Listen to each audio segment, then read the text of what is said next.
In 1982, Chevrolet completely reinvented the Camaro, lighter, sharper, and more advanced than ever before.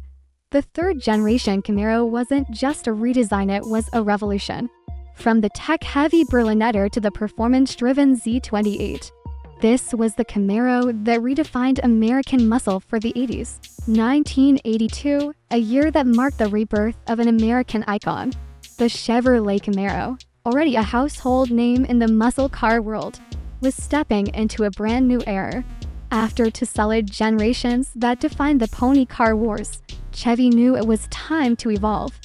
The oil crisis of the 1970s, tightening emissions laws, and changing customer demands pushed Chevrolet to completely rethink the Camaro, and so came the third generation, starting with the all-new 1982 Camaro, lighter, sharper, and packed with innovations that would set the tone for the entire decade. And like the bulky muscle cars of the past, the 1982 Camaro was designed with aerodynamics, fuel efficiency, and modern technology in mind.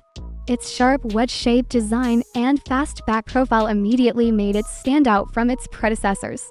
The long hood, low stance, and sloping rear hatch were pure 80s futuristic flair. It wasn't just about looks. Chevy engineers knew this car had to meet stricter fuel economy standards while still delivering the performance fans expected. One of the most revolutionary aspects of the 1982 Camaro was its weight reduction. Compared to the outgoing second gen, this Camaro was nearly 500 pounds lighter.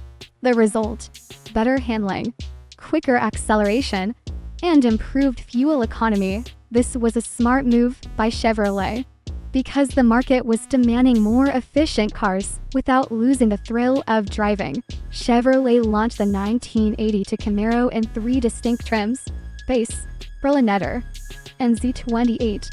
Each model had its own identity, appealing to very different kinds of buyers. The base Camaro was the entry-level option. It was simple, affordable, and designed to attract everyday drivers who wanted the Camaro name without paying for high-performance extras. Then came the Berlinetta, a model that broke away from Camaro's traditional muscle car image. The Berlinetta was all about luxury and technology. Its biggest highlight: the futuristic digital dashboard and advanced electronic controls. This was the 80s, when car makers were experimenting with high-tech interiors, and the Berlinetta became a showcase for Chevrolet's vision of the future.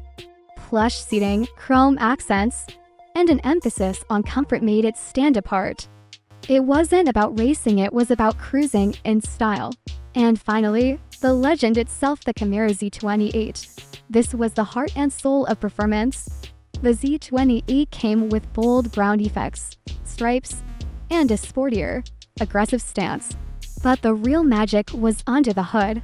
The Z28 featured the 5.0L Crossfire injection V8, producing 165 horsepower. Later versions even pushed close to 200 horsepower, which in the early 80s was a big deal considering the emissions restrictions of that time.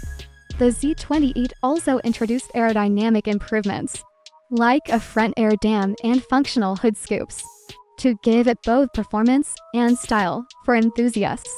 The Z28 was the ultimate choice that carried Camaro's racing spirit into a new decade. 1982 also marked Camaro's rise in popular culture. The new design quickly caught the eye of car enthusiasts, and the Z28 especially became a poster car for the youth. Even though horsepower numbers were lower than the golden muscle car era of the 60s, the Camaro proved that performance wasn't dead, it was simply evolving. Chevrolet also paid special attention to handling, thanks to its lighter body, improved suspension, and new chassis design. The 1982 Camaro offered much sharper cornering and better road grip than the older generations. This was no longer just a straight-line drag racer, it was a car you could take on winding roads and still have fun. The Camaro Z28 even earned Motor Trend's Car of the Year award in 1982, a massive achievement that validated Chevrolet's efforts to modernize the pony car. It showed that the Camaro could adapt to changing times while still holding onto its muscle car DNA. Another important detail: the hatchback design. For the first time, Camaro came with a large rear hatch, giving it not only a sporty fastback look, but also practicality with added cargo space.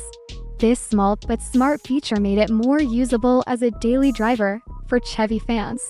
The 1982 Camaro wasn't just another model, it was a fresh start. It proved that even in an era of downsizing and stricter regulations, the spirit of American muscle could survive. The blend of aerodynamics, reduced weight, advanced technology, and performance trims made it one of the most important Camaros ever. By the time the year ended, Camaro had made a strong comeback against rivals like the Ford Mustang. Sales were impressive, and the Z28 became the dream car for many young drivers of the 80s. The 1982 Camaro launched a decade of innovation. It introduced new design language, broke boundaries with trims like the Berlinetta, and gave enthusiasts the powerful Z28. It was more than just a car, it was a statement that Camaro could move with the times and still stay true to its roots. The third generation had officially begun, and the Camaro was once again a force to be reckoned with.